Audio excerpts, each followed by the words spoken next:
All right, let's take a look at these alternating series. Both of these are alternating, and the first thing we would like to do is figure out whether the alternating series converges or diverges using the alternating series test. And then, if we have convergence, we want to decide whether it's conditional or absolute. So the first step is to apply the alternating series test. So the alternating series test has two parts. The first part is essentially the divergence theorem. And we want to take the limit of a sub k as k goes to infinity. So now remember that a sub k for an alternating series does not include the switch. So that is a sub k for this alternating series. So we're going to take the limit as k goes to infinity of 1 over k to the 3 halves. And this limit as k goes to infinity is in fact 0. And so because it's 0, the first part of the alternating series test checks. Now we need to determine if the sequence of terms is decreasing. So the sequence of terms decreasing means that we want subsequent terms to be smaller. So in other words, a sub k plus 1, which is the subsequent term to a sub k, needs to be less than it. The terms need to be decreasing in value. All right, well, we don't know. We want to show that this is true. So I'm going to form an inequality here, put a sub k on the left. We don't know if this is true or not. And then we're going to put a sub k plus 1 on the right. So we replace k with k plus 1. The next step is to cross multiply. So on the right, we're going to have k plus 1 to the 3 halves. Excuse me. On the left, we're going to have k plus 1 to the 3 halves. On the right, we're going to have k to the 3 halves if we do our cross multiplication. So we're doing that and that. Now we're going to raise both sides to the 2/3 power. And we end up with this. And we can go one more step and subtract off the k. And we get 1 is greater than 0. This is a true statement. So therefore, we have convergence.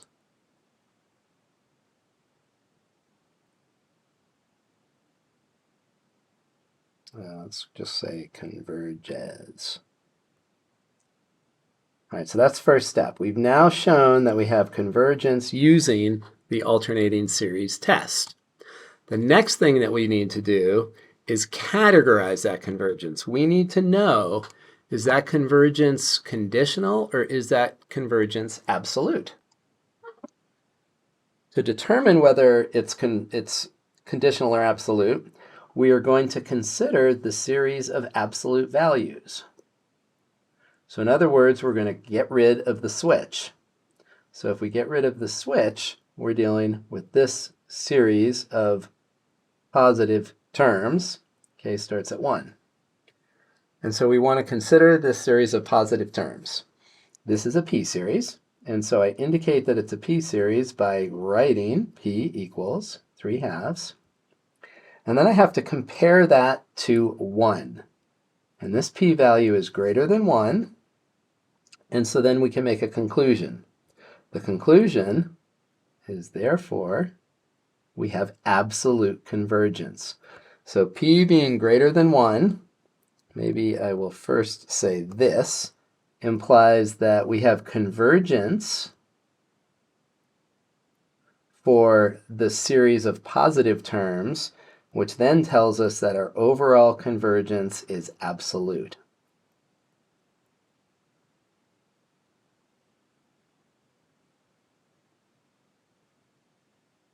So that is going to be our conclusion for the original alternating series. So first we showed that it converges, and then we tested the series of positive values by eliminating the switch, and the series of positive values converges, so therefore this convergence of the alternating series is absolute because it converges regardless of having the minus signs. If you take the minus signs away, you still have convergence. So now let's take a look at the second one. So the second one here, we're going to go through the same process.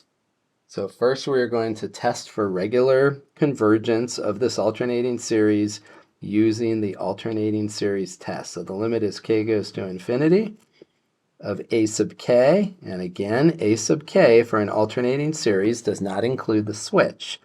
This limit is 0, so the first part checks. And that limit is 0 because the numerator is constant and the denominator is increasing.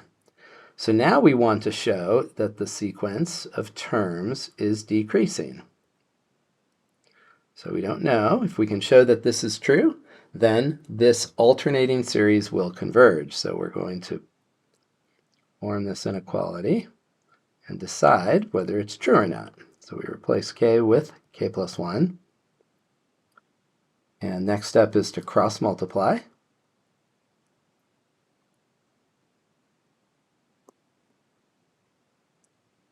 And this is a 2/3 up above. That's a 3. And from there, we can raise both sides to the 3/2 power. And when we raise both sides to the 3/2 power, we are going to be left with this statement. We can subtract k, and we end up with an obviously true statement. So therefore, we have that our alternating series converges. So that's regular convergence for this alternating series.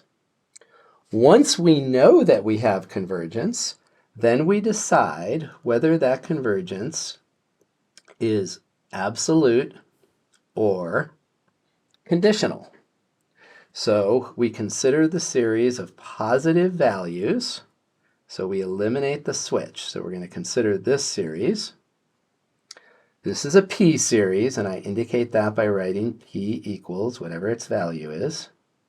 And then I compare that to 1. This is less than or equal to 1. Therefore, this series diverges.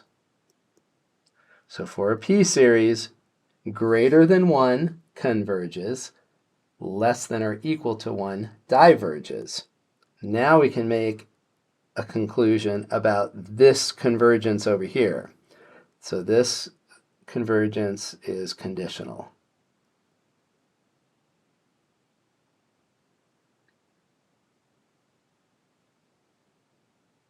So it's conditional because if you take away these minus signs, if you take away the switches, you have divergence. So it's absolute convergence if the series of absolute values also converges, and it's conditional converges if the series of absolute values diverges.